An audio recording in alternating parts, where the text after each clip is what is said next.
Welcome to Naked Spirituality, a video blog series of sacred attention therapy and the Center for Human Awakening. My name is Rob Meager. For more information about sacred attention therapy, the Center for Human Awakening, and our video blog series, please visit our website at www.centerforhumanawakening.com. And center is spelled C-E-N-T-E-R. These video blogs support one of the center's core activities, which is collaboration and partnership with individuals, communities, and healing centers practicing personal growth and spiritual development. And our guest today is Halli Bourne, and we will be talking with Halli about her healing work. And now I will bring Halli on screen. Well, I'll begin by saying thank you, Halli, for being with me. It's nice to connect with you. Likewise, it really is. Now, Halli, if someone visits your website, the banner on your website greets the visitor with true self, mindful life coaching, and meditation. And to begin, I wanted to ask you, what is this true self that you speak of? That is a great question. Wow, I don't get that question a lot. You'd think I would. So I'm a student of yoga and have been for about 25 years and have gone beyond the physical practice and into the deeper practices of yogic philosophy and spirituality, breathing techniques, things of that nature. And one of the things I discovered in reading Yoga Sutras, which is the codices for yogic practice, the true self is referred to. And this is the part of us that arises when the vacillations of the mind are quieted.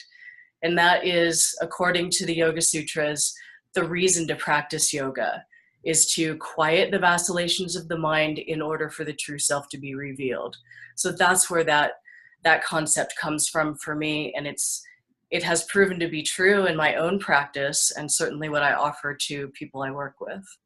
You know, you've spoken about yoga and you've spoken about the expansive practice of yoga, flowing, if I may use that word, not to pun too much, but flowing into your practice. How does the yogic tradition present itself and extend itself through the work you do? Well, I'm still teaching yoga classes as far as, taking people through poses. However, I would say that my offering now has gone much deeper into my true love, which is breath and meditation, and those are some of the deeper practices. And so just last year, in the amazing 2017, I launched my first ever 9-week meditation program, which really synthesizes all of this understanding about how to start working with all the distractions of the mind through connecting with the body.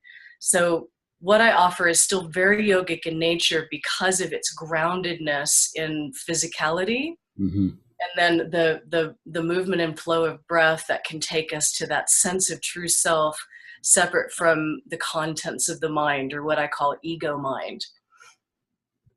So yeah, yoga is the underpinning of all of that, although you won't really hear me much saying, okay, well, this is what will happen if you're doing warrior pose, right.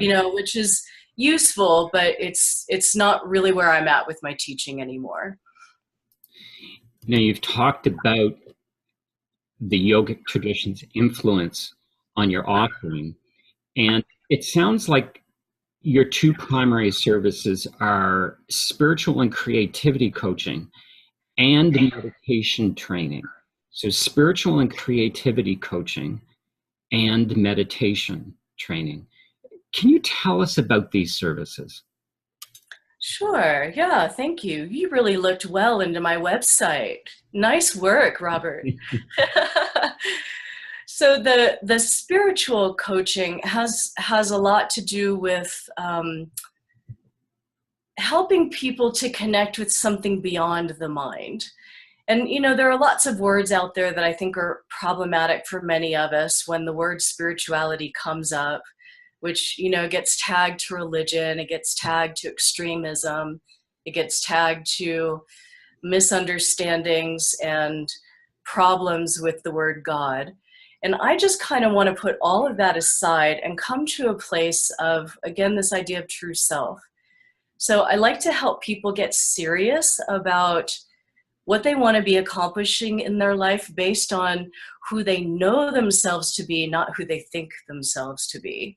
So the spiritual coaching has more to do with, let's get honest. Let's look at what you think you should be and compare it to your passion, to what gives you joy in life, what guides you to happiness and makes you a better person.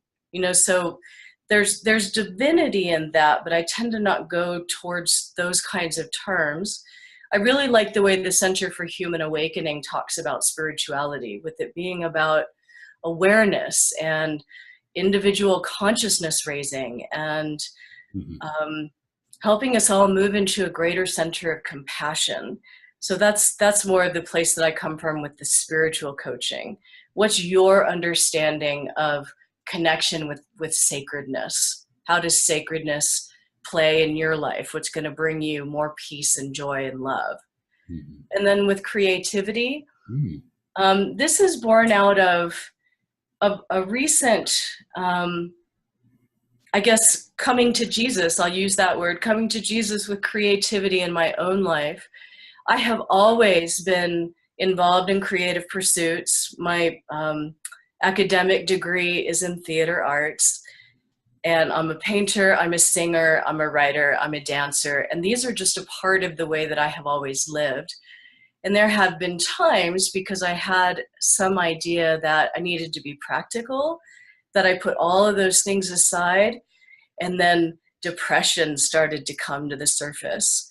So I realized recently that this isn't something frivolous. Creativity is not something that's a luxury. It's a human necessity for us to express the sacred, for us to express joy, to make sense of the world, even to express sadness and the whole range of emotions.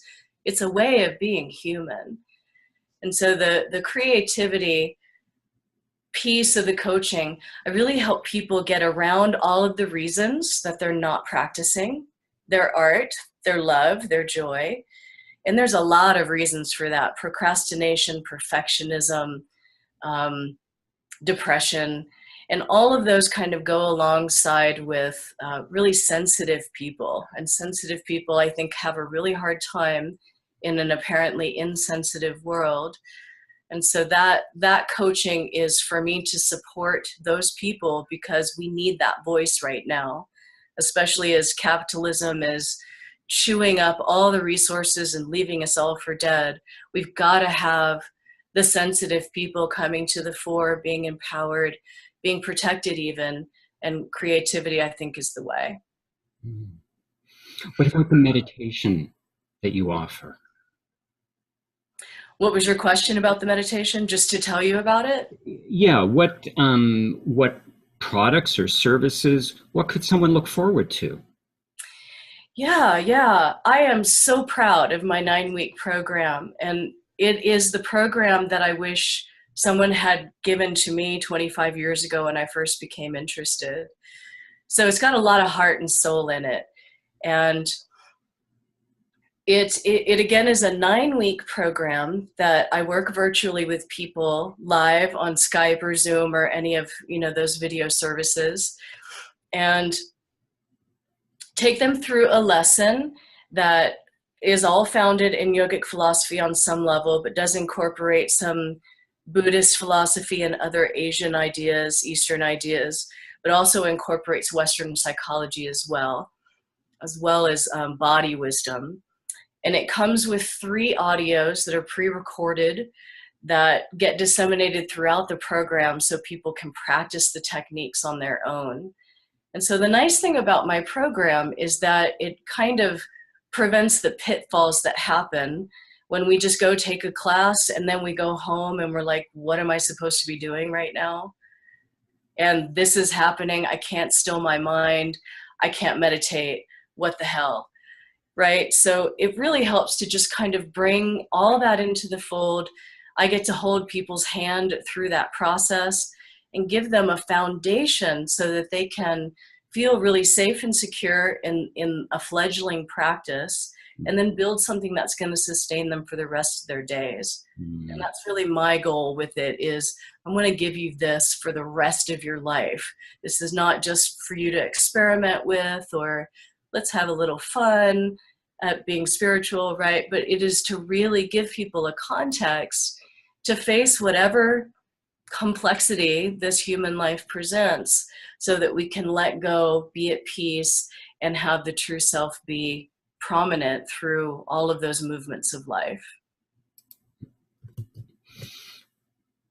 Holly, what brought you to do this work? What inspires you to keep doing this work? Oh, I'm going to try really hard to make this a concise answer, but it's been a long, rocky, wonderful journey. But I guess I'll say that 25 years ago, I had a car accident that I nearly didn't survive, but obviously did. Broke both of my legs, crushed my pelvis, broke some ribs, gave me some head trauma. And I was suddenly faced with the possibility that I would never walk again. And so there was a real comeuppance at that point about, who am I right now? Who have I been? And who do I want to be? And there were some friends from the theater who took me in and exposed me to all sorts of different ideas that I had not been exposed to before, like Marianne Williamson and Way of the Peaceful Warrior, Dan Wakefield, and Course in Miracles and Siddhartha, and on. Like, it just exploded into all of these ideas. And then after I was walking again, which took about 6 months, a girlfriend invited me to my first yogic class. And in that yoga class, I noticed immediately something was different with the way I was interfacing with my thoughts and with my sense of self. And at the time, I was really traumatized for really all the years that had come before then at that point, and also physically traumatized as well. So those experiences opened a door for me to go deeper and to want to really address the deep pain I was experiencing at that point. And the reason I continue doing it is because it works. And I have continued to grow and learn more. It's as though I, at that point, was standing at the edge of some great chasm that I thought had a bottom, but it doesn't. And I just keep going deeper and deeper. And I think it is a way to move through this life with more grace, more ease, more peace, and fundamentally more awareness and compassion. You remind me of the wisdom saying, we teach what we want to learn, and we learn what we want to teach. It's so true. Now, you also offer some workshops. I do. And can you first tell us a little bit about those workshops you do offer, and what can someone attending your workshops look forward to?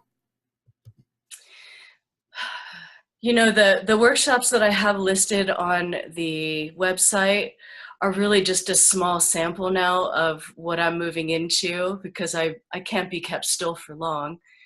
But I will say what's consistent in all of the workshops that I offer is a way to slow down and tune in. And you notice that that's the tagline for my business. The way that culture has developed in the West is, we want to go faster, we want to go bigger, we want better and more, right? But I don't think better and more really comes into play unless we slow down and tune in. So I think a lot of our anxiety, depression, dissatisfaction, comes from pushing too hard, too fast, and forgetting who we are in the midst. So in each of those workshops that I offer, it's always going to be about, let's stop for a moment.